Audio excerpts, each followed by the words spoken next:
வணக்கம் நண்பர்களே, எல்லோரும் எப்படி இருக்கிறீங்கள்? இன்றைக்கு நாங்கள் ஒரு மிகவும் சுவையான ஒரு கத்தரிக்காய் ரெசிபி தான் அது செய்ய போகிறோம். அதை எப்படி செய்யலாம்னு சொல்லி நாங்கள் வீடியோக்குள்ளே போய் பார்க்கலாம். பாருங்கள், இந்த கத்தரிக்காய் ரெசிபி நாங்கள் தோசைக்கு, ரொட்டிக்கு, பானுக்கு, இட்லிக்குன்னு சொல்லி எல்லாத்துக்கும் சாப்பிடக்கூடிய மாதிரி இருக்கும். பார்த்திங்கன்னா 3 மாதம் அளவுக்கு ஸ்டோர் பண்ணி வச்சு சாப்பிட்ற அளவுக்கு தான் இந்த ரெசிபி இன்றைக்கு நாங்கள் செய்ய போகிறோம். அதுக்கு தேவையான பொருட்கள் என்னென்னு பார்த்திங்கன்னா முக்கியமானது கத்தரிக்காய். இந்த கத்தரிக்காயை நீங்கள் யூரோப்பில் அல்லது வெளிநாடுகளில் எனக்கு தெரியலை, என்னென்று இந்தியாவில் இலங்கையில் இருக்குதோ தெரியலை. இது நான் துருக்கி கடையில் வாங்கினது.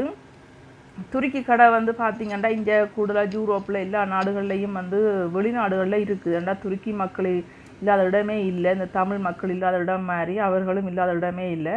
பாருங்கள், மிகவும் அழகாக பூ மாதிரி இருக்குது. நான் அதில் இருக்கிற எல்லா காம்புகளையும் வெட்டி எடுத்துட்டேன்.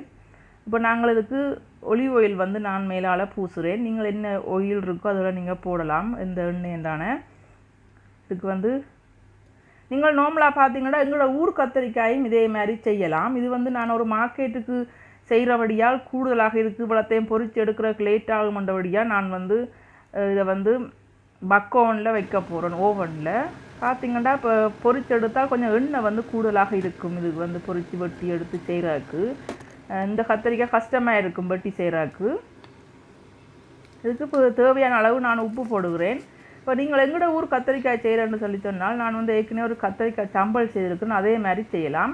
இப்போ நாங்கள் எல்லாத்துக்கும் எண்ணெயும் உப்பும் போட்டுட்டோம். இது ஓவனில் இனி வைக்கிறோம். அது பார்த்திங்கன்னா 220 நான் 2 பக்கமும் அவிகிற மாதிரி வச்சுருக்கிறேன். அது கிட்டத்தட்ட ஒரு 45 நிமிஷம் இது அவிஞ்சு கொண்டிருந்தது. இந்த இடையில் எடுத்து நான் இதை குத்தி பார்த்தேன் இந்த முள்ளு கரண்டியால். நல்லா அவிஞ்சிட்டுது பாருங்க. இதுக்கு தேவையான பொருட்கள் என்னென்னு பார்த்திங்கன்னா கார்லிக், அதை உள்ளி எடுத்துருக்கிறேன், வெங்காயம், கருவேப்பிலை, மற்றது மிளகாய், எண்ணெய், உப்பு என்று சொல்லி இது இப்போ நல்லா பேக் பண்ண சுட சுடவே நான் உரிக்கிறேன்னு சொல்லிச்சுன்னா இதை சுட சுடவே நாங்கள் போத்தலில் போட்டு வைக்க வேண்டி இருக்கிறதால நான் எல்லாத்தையும் சுட சுடவாகவே செய்கிறேன். நீங்கள் வீட்டு தேவைக்கு செய்கிறதாக இருந்து சொன்னால் நீங்கள் ஆற விட்டு வடிவாக செய்து ஃப்ரிட்ஜுக்கு எடுத்து வச்சு சாப்பிடலாம். அவசரத்துக்கு உண்மையாகவே நல்ல ஒரு ரெசிபி இது. நீங்கள் ஃப்ரிட்ஜுக்கு எடுத்து வச்சுட்டு செய்தீங்கன்னா ரொட்டி, பான் எல்லாத்துக்குமே சாப்பிடலாம். இப்போ ஒரு ஃபேனில் நாங்கள் தேவையான அளவு எண்ணெயை விடுவோம். இங்கே யூரோப்பில் மக்கள் பார்த்திங்கன்னா பானுக்கு விதவிதமான பேஸ்ட்டுகள் செய்து சாப்பிட்றது. கத்தரிக்காய் பேஸ்ட் மிகவும் எல்லோருக்கும் பிடிச்ச ஒரு பேஸ்ட். இப்போ தேவையான அளவு நாங்கள் வெங்காயத்தை நான் ஒரு 2 பெரிய வெங்காயம் எடுத்து வெட்டி வச்சுருக்கிறேன்.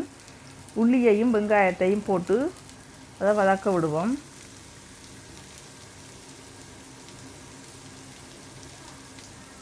அதுக்கு தேவையான அளவு உப்பையும் போட்டோம்னா விரைவில் வதங்கும். எல்லாருக்கும் அது தெரிந்த விஷயம்தான்.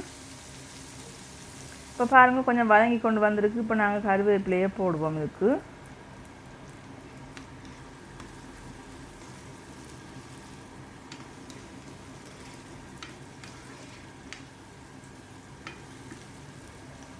இது பார்த்திங்கன்னா நான் ஒரு மார்க்கெட்டுக்கு கொண்டே விற்கிறதுக்காக செய்த ரெசிபி. அதெல்லாம் நிறைய இருக்குது பாருங்கள். இதுக்கு நான் தேவையான அளவு கட்டத்தூள் போடுகிறேன்.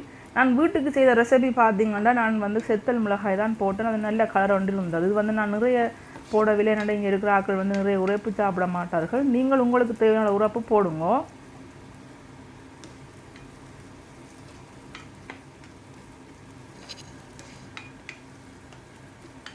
இப்போ நாங்களும் இந்த உரிச்சி எடுத்து வச்ச இந்த கத்தரிக்காயையும் இதோட சேர்த்து இதையும் வதக்குவோம்.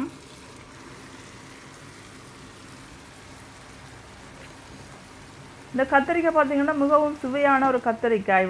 கூடுதலாக இதை பேஸ்ட்டாக செய்து இங்கே சாப்பிட்றது.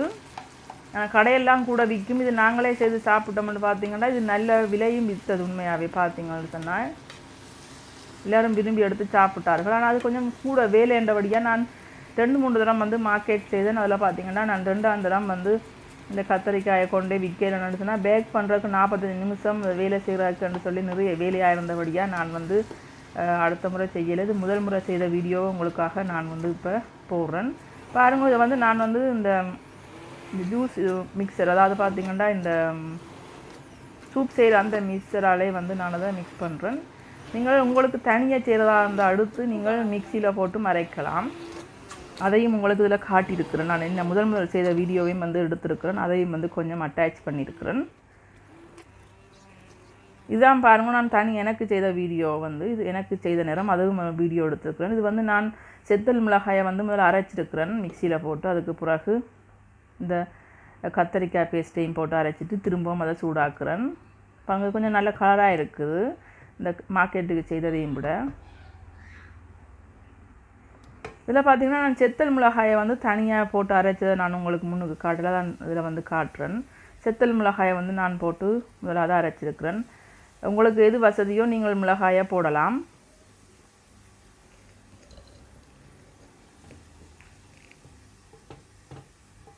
இப்போ பாருங்கள், நாங்கள் இந்த கொஞ்சம் எண்ணெய் வந்து மேலால் வருது பாருங்கள், அந்த அளவுக்கு இதை வந்து வதக்கி எடுக்க வேணும். உண்மையாகவே சூப்பர் டேஸ்ட்டாக இருந்தது. இதே மாதிரி நீங்களும் செய்து சாப்பிட்டு பாருங்க. இதை வந்து ஃப்ரிட்ஜுக்கு வைக்கலாம் நீங்கள். அதாவது பார்த்திங்கன்னா ஃப்ரிட்ஜுக்கு வைக்காமல் வெளியவே 3 மாதம் வைக்கக்கூடிய அளவுக்கு தான் இந்த ரெசிபி. வந்து கருவேப்பிலை வந்து கொஞ்சம் குறைவாக இருந்தபடியாக திரும்ப நான் வதக்கி போட்டதோட சேர்க்குறேன். இப்போ பாருங்க, நாங்கள் வந்து அங்காள பக்கம் ஒரு பெரிய ஒரு சட்டியில் போத்தல் வந்து நான் நல்லா அவிய வைக்கிறேன். இதுதான் வந்து சொல்கிறது பார்த்திங்கன்னா, இதை வந்து ஃப்ரிட்ஜுக்கு வைக்காமல் வெளியே வைக்கிறதுக்கு இது டொச்சில் பார்த்திங்கன்னா அயன் மாகும் வந்து சொல்கிறது. பாருங்கள், நல்லா அவிக்க வேணும் போத்தில். அதே நேரம் வந்து சாப்பாடும் நல்ல சுட சுட இருக்க வேணும். இப்படியே செய்துட்டு நீங்கள் வெளியில் வைக்கலாம், ஃப்ரிட்ஜுக்கு வைக்கணும் வந்து இல்லை.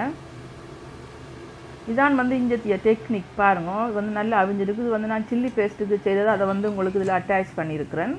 பாருங்க, நான் வந்து கத்தரிக்காயை வந்து இதே மாதிரி ஃபில் பண்ணி எல்லாத்துலேயும் வச்சுட்டேன். பாருங்க, இது வந்து வெளியில் 3 மாதம் நீங்கள் வச்சு பாவிக்கக்கூடிய அளவுக்கு இருக்கும். இப்படி நீங்கள் வந்து சுட சுட கத்தரிக்காயும் சுட சுடவாகவும் அதே நேரம் போத்தலும் சுட சுடவாக இருக்கணும். இப்படி போட்டு பாருங்கள். நான் இது வந்து சில்லி பேஸ்ட் போட்டு வச்சுருக்கிற அந்த வீடியோவும் இதில் அட்டாச் பண்ணியிருக்கிறேன். இது வந்து மார்க்கெட்டில் கொண்டு விற்கிறதுக்காக இப்போ எல்லாம் ரெடி பண்ணி வச்சுருக்கிறேன். பாருங்க, அது மார்க்கெட் சம்மந்தமான வீடியோ வந்து நான் விரைவில் உங்களுக்காக அப்லோட் பண்ண இருக்கிறேன். இவ்வளோ தான் நண்பர்களே கத்தரிக்காய் பேஸ்ட் வீடியோ. இந்த வீடியோ உங்களுக்கு பிடிச்சிருக்குன்னு நினைக்கிறேன். பிடிச்சிருந்தா லைக் பண்ணுங்க, ஷேர் பண்ணுங்க. ரொம்ப ரொம்ப பிடிச்சிருந்தா சப்ஸ்கிரைப் பண்ணுங்க. இதில் வந்து பார்த்திங்கன்னா நான் வந்து இந்த எங்களோட ஊர் கத்திரிக்காயை சம்பல் செய்திருக்கிறேன். அதே மாதிரி நீங்களும் வந்து இந்த பேஸ்ட்டே செய்யலாம். அந்த வீடியோ வந்து நான் டிஸ்கிரிப்ஷன் பாக்ஸில் உங்களுக்கு லிங்காக தாரேன். அதையும் பார்த்து இதே மாதிரி செய்யுங்க. அது வந்து இலகுவான முறையாக இருக்கும் வீட்டுக்கு செய்கிறதா இருந்தால். உங்களுக்கு இந்த வீடியோ பிடிச்சிருந்தா லைக் பண்ணுங்க, ஷேர் பண்ணுங்க. நாங்கள் இன்னும் ஒரு வீடியோவில் அழகாக சந்திக்கலாம். பாருங்கள், நான் மார்க்கெட்டுக்கு என்னென்ன லெவண்டர் சாக்கும் கொண்டு விற்றுனா. நன்றி. தேங்க்யூ ஃபார் வாட்சிங்.